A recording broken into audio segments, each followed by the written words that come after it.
Good day, everyone. Alex here from Juxtello iTech with some breaking news in the realm of employment and pensions. In a recent communique dated April 30, 2024, signed by notable figures including Hon. Ignatius Baffour Awuah and Dr. Anthony Yaw Baah, the government has announced some significant developments regarding pension arrears. Let's break it down. Firstly, the government has released funds to the Ministry of Employment and Labour Relations for the payment of lump sum top-up benefits to retirees under the National Pensions Act, 2008. This move aims to ensure that beneficiaries who retired in 2020 receive the full benefits they are entitled to. Additionally, the government has initiated the payment of Tier-2 outstanding arrears, with the first tranche disbursed on April 22, 2024. This demonstrates a commitment to addressing the financial concerns of public sector schemes and ensuring that retirees receive their rightful dues.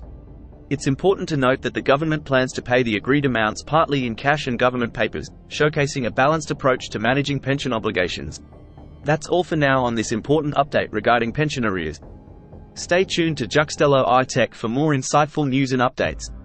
Until next time, take care.